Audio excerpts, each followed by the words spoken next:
السلام علیکم ورحمۃ اللہ وبرکاتہ۔ الحمدللہ کفا وسلام علی عبادہ الذین اصطفیٰ، اما بعد۔ محترم ناظرین کرام، آسان درس قرآن کے اندر 26ویں پارے کا 8واں رکوع ہے، جس کے اندر سورہ محمد سورہ نمبر 47 کی 10 آیتیں ہیں۔ آیت نمبر 29 سے آخری آیت سورہ محمد کی آیت نمبر 38 تک۔ اعوذ باللہ من الشیطان الرجیم، بسم اللہ الرحمن الرحیم۔ ام حسب الذین فی قلوبہم مرض ان لن یخرج اللہ اضغانہم، جن کے دلوں میں نفاق کی بیماری ہے، کیا وہ لوگ سمجھتے ہیں کہ اللہ ان کے کینوں کو کبھی ظاہر نہیں کرے گا؟ وَلَوْ نَشَاءُ لَأَرَيْنَاكَهُمْ فَلَعَرَفْتَهُمْ بِسِيمَاهُمْ وَلَتَعْرِفَنَّهُمْ فِي لَحْنِ الْقَوْلِ وَاللَّهُ يَعْلَمُ أَعْمَالَكُمْ، اور اگر ہم چاہیں تو ایسے منافق لوگ آپ صلی اللہ علیہ وسلم کو دکھا دیں اور آپ انہیں ان کے چہروں سے پہچان جائیں، اور بے شک اب بھی آپ ان منافقوں کو بات چیت کے انداز سے ضرور پہچان لیں گے، اور اللہ تمہارے سب کام خوب اچھی طرح جانتا ہے۔ وَلَنَبْلُوَنَّكُمْ حَتَّى نَعْلَمَ الْمُجَاهِدِينَ مِنْكُمْ وَالصَّابِرِينَ وَنَبْلُوَ أَخْبَارَكُمْ، اور اے مسلمانوں، بے شک ہم تمہیں آزمائیں گے تاکہ ہم تم میں سے جہاد کرنے والوں اور صبر کرنے والوں کو جان لیں، اور ہم تمہاری حالتوں کی بھی جانچ کر لیں۔ ان الذین کفروا وصدوا عن سبیل اللہ وشاقوا الرسول من بعد ما تبین لهم الهدى لن يضروا اللہ شیئا وسیحبط اعمالهم، بے شک جن لوگوں نے کفر کیا اور دوسروں کو اللہ کے راستے یعنی اسلام سے روکا ہے، اور ہدایت ظاہر ہونے کے بعد بھی رسول اللہ صلی اللہ علیہ وسلم کی نافرمانی کی ہے،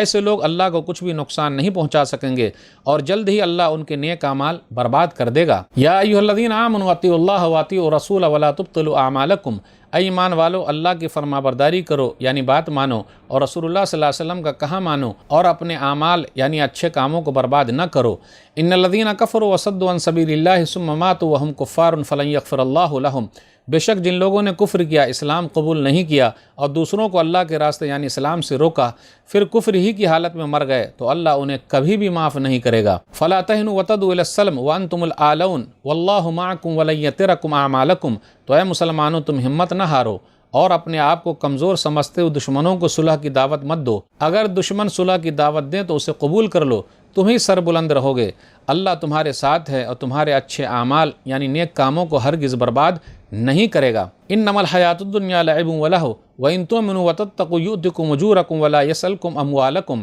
اے لوگو، یہ دنیا کی زندگی تو بس کھیل اور تماشا ہے، اور اگر تم ایمان لاؤ گے اور تقوی کی زندگی گزارو گے، نیک بن کر رہو گے، تو اللہ تمہیں بدلہ دے گا، اور اللہ تم سے تمہارا مال نہیں مانگتا۔ ان یسألکموہا فیحفکم تبخلوا ویخرج اضغانکم، اے لوگو، اگر اللہ تم سے تمہارا مال مانگتا اور زور دے کر سب مال مانگ لیتا تو تم بخیلی کنجوسی کرنے لگتے اور تمہارے کینوں یعنی دلی ناراضگی کو ظاہر کر دیتا۔ ہا انتم ہؤلاء تدعون لتنفقوا فی سبیل اللہ فمنکم من یبخل ومن یبخل فانما یبخل عن نفسہ واللہ الغنی وانتم الفقراء وان تتولوا یستبدل قوما غیرکم ثم لا یکونوا امثالکم،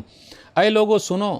تم ہی تو ہو کہ تمہیں اللہ کے راستے میں خرچ کرنے کے لیے کہا جاتا ہے، تو تم میں سے کوئی بخیلی کنجوسی کرنے لگتا ہے، اور جو بخیلی کرتا ہے تو وہ اپنے آپ ہی سے بخیلی کرتا ہے، اس میں خود اس کا نقصان ہے۔ اللہ مالدار ہے، اللہ بے نیاز ہے، وہ کسی کا محتاج نہیں، اور تم سب فقیر ہو، اسی اللہ کے محتاج ہو، اور اگر تم نہیں مانو گے تو اللہ تمہاری جگہ دوسرے لوگ لے آئے گا جو تم جیسے نافرمان نہیں ہوں گے۔ ناظرین اکرام، آسان درس قرآن کے اندر 26ویں پارے کا 8واں رکوع ہے، جس کے اندر سورہ محمد سورہ نمبر 47 کی 10 آیتیں ہیں۔ آیت نمبر 29 سے سورہ محمد کی آخری آیت آیت نمبر 38 تک۔ فی قلوبہم مرض ان لن یخرج اللہ اضغانہم، اضغان ضغن کی جمع ہے یعنی کینہ، حسد، جلن۔ منافقین کے دلوں میں اسلام اور مسلمانوں کے خلاف جو کینہ تھا، کیا اللہ اسے ظاہر کرنے پر قادر نہیں ہے؟ کیوں نہیں، بالکل قادر ہے۔ آگے اللہ تعالیٰ کہتا ہے اگر ہم چاہتے تو منافقوں کو دکھا دیتے آپ کو، لیکن آپ نشانیوں سے پہچان جائیں گے۔ یہ تو اللہ تعالیٰ ستیر ہے، ستار ہے، معاف کرنے والا، اس لیے چھپا کر کے رکھے ہوا ہے، لیکن آپ کو پتہ چل جائے گا۔ فَلَعَرَفْتَهُمْ بِسِيمَاهُمْ، اگر چاہتے تو دکھا دیتے، آپ انہیں ان کے چہروں سے پہچان لیتے، مگر اللہ نے پردہ رکھا ہے، کیونکہ ظاہر کا حکم نہیں لگتا، باطن کا معاملہ اللہ کے سپرد ہے، مگر اللہ نے پردہ رکھا ہے، انسان پر جو حکم لگے گا وہ ظاہر کا لگے گا، باطن کا اور اندر کا معاملہ اللہ کے ذمہ ہے۔ پھر کہا فی لحن القول وَلَتَعْرِفَنَّهُمْ فی لحن القول، آپ ان کے بات کرنے کے انداز سے سمجھ جائیں گے، انسان کی گفتگو سے، اس کی حرکت سے دل کے راز ظاہر ہو جاتے ہیں، پتہ چل جاتا ہے کہ دل کے اندر کیا چھپا ہوا ہے۔ وہ لوگ اللہ تعالیٰ کو نقصان نہیں پہنچا سکتے، خود اپنا نقصان کر رہے ہیں وہ لوگ، اللہ ان کے اعمال کو برباد کر دے گا۔ وَسَيُحْبِطُ أَعْمَالَهُمْ، ایمان کے بغیر کسی کا بھی عمل اللہ کے ہاں قبول نہیں ہے، ایمان اور اخلاص ہی کی وجہ سے اللہ کے یہاں کوئی عمل قبول ہوگا اور اللہ اس کا بدلہ دے گا۔ آیت نمبر 33 پر غور کیجئے، یا ایھا الذین آمنوا اطیعوا اللہ واطیعوا الرسول ولا تبطلوا اعمالکم، اے ایمان والو تم اللہ کی اطاعت کرو اور رسول اللہ صلی اللہ علیہ وسلم کی اطاعت کرو اور اپنے اعمال کو برباد نہ کرو۔ منافقوں کی طرح، مرتدوں کی طرح جنہوں نے اسلام چھوڑ دیا، نفاق میں مت پڑے رہو، ارتداد مت کرو، اپنے اعمال کو برباد مت کرو، اسلام پر جمے رہو، نیک بندے بن کے رہو۔ اب آگے ذکر ہے آیت نمبر 34 میں کہ جو ایمان نہیں لائے، اسلام قبول نہیں کیا، وَهُمْ كُفَّارٌ فَلَنْ يَغْفِرَ اللَّهُ لَهُمْ، کفر کی حالت میں مر گئے تو اللہ تعالیٰ کبھی بھی معاف نہیں کرے گا۔ پھر آگے کہا جا رہا وَأَنْتُمُ الْأَعْلَوْنَ، تم ہی غالب رہو گے۔ جب سامنے والا صلح کے لیے پیش کرے جنگ کے میدان میں تو تم اس کو قبول کر لو، لیکن اپنی طرف سے پہل مت کرو۔ فَلَا تَهِنُوا وَتَدْعُوا إِلَى السَّلْمِ، ہاں لیکن جب ضرورت پڑ جائے تو پہل کرو، سمجھوتا کرو، صلح میں زیادہ فائدہ ہے اسی کو لے لو۔ خود نبی صلی اللہ علیہ وسلم نے کفار مکہ کے ساتھ جنگ نہ کرنے کا 10 سال کا معاہدہ کیا تھا۔ آیت نمبر 35 پر غور کیجئے، واللہ معکم، اور اللہ تمہارے ساتھ ہے۔ کیسے اللہ ساتھ ہے؟ جیسا اللہ کے لیے لائق ہے۔ آیت نمبر 36 میں وہی ہے، دنیاوی زندگی کھیل اور تماشا ہے، ایمان کا فائدہ، تقوی کا فائدہ اللہ بدلہ دے گا اور تمہارے مال اللہ تم سے نہیں مانگتا۔ اب آگے کہا جا رہا ہے آیت نمبر 37 پر غور کیجئے، إِن يَسْأَلْكُمُوهَا فَيُحْفِكُمْ تَبْخَلُوا وَيُخْرِجْ أَضْغَانَكُمْ، اگر اللہ تعالیٰ زبردستی مال کو مانگ لیتا تو تم بخیلی کرتے، کنجوسی کرتے اور دل میں اسلام کے خلاف، مسلمانوں کے خلاف کینہ رکھتے۔ یاد رکھو، مال جو بھی خرچ کر رہے ہو تم اپنے فائدے کے لیے کر رہے ہو، تمہارا فائدہ ہے،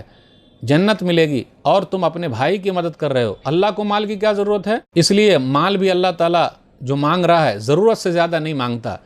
اس لیے پورے مال کے اندر اگر اللہ نے طاقت دے رکھی ہے 85 گرام سونا یا اس کے برابر جو ہے مال 2.5 نکالنا ہے، ایسا نہیں ہے کہ پورا مال ہی دے دو اللہ کے راستے میں، نہ، ورنہ اگر زبردستی لیا جاتا، دباؤ ڈالا جاتا، زور ڈالا جاتا تو لوگ بخیلی کرتے، کنجوسی کرتے اور دل میں دشمنی رکھتے کہ اللہ پورا مال لے رہا ہے۔ لیکن یاد رکھیے گا آگے کہا جا رہا ہے جو بخیلی کرتا ہے خود اس کا نقصان ہے۔ وَمَن يَبْخَلْ فَإِنَّمَا يَبْخَلُ عَن نَفْسِهِ، اور یاد رکھے کوئی، واللہ الغنی وانتم الفقراء، اللہ مالدار ہے تم سب فقیر ہو۔ خرچ کرنے کی اللہ ترغیب دیتا ہے، اس میں تمہارا ہی فائدہ ہے، ضرورت مند کی ضرورت پوری ہوتی ہے۔ پھر اسی طرح کوئی دشمن تم پر غالب نہیں آئیں گے، اللہ تم کو بچا کر کے رکھے گا۔ پھر آگے کہا جو اللہ کے راستے میں دیتا ہے اس کا بڑا فائدہ، نہیں دیتا ہے فرشتے اترتے ہیں۔ آپ غور کیجئے ایک حدیث پر، صحیح مسلم کتاب الزکاة حدیث نمبر 10 ابو ہریرہ رضی اللہ تعالیٰ عنہ کہتے ہیں، ما من یوم یصبح العباد فی الا ملکان ینزلان فیقول احدهما اللہم آت منفقا خلفا ویقول الاخر اللہم آت ممسکا تلفا۔ ہر صبح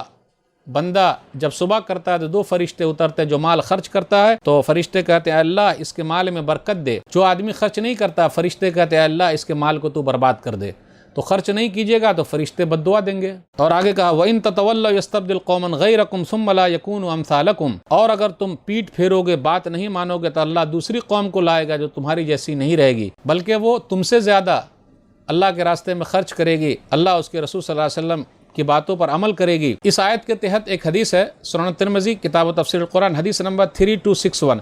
سلمان فارسی رضی اللہ تعالیٰ عنہ کے کندھے پر نبی صلی اللہ علیہ وسلم نے ہاتھ رکھا جب اس آیت کے بارے میں پوچھا گیا وَإِن تَتَوَلَّوْا يَسْتَبْدِلْ قَوْمًا غَيْرَكُمْ ثُمَّ لَا يَكُونُوا أَمْثَالَكُمْ، تو نبی صلی اللہ علیہ وسلم نے فرمایا هَذَا وَأَصْحَابُ وَالَّذِي نَفْسِي بِيَدِهِ لَوْ كَانَ الْإِيمَانُ مَنُوطًا بِالسُّرَيَّا لَتَنَاوَلَهُ رِجَالٌ مِّن فارس، سن لو یہ اور ان کے ساتھ والے ہیں، قسم ہے اس ذات کی جس کے ہاتھ میں میری جان، اگر ایمان سریا سے بھی لٹکا ہوگا تو فارس کے لوگ جو ہے وہاں سے لے آئیں گے، یعنی اللہ تعالیٰ دوسری قوم کو پیدا کرے گا اگر تم نہیں مانو گے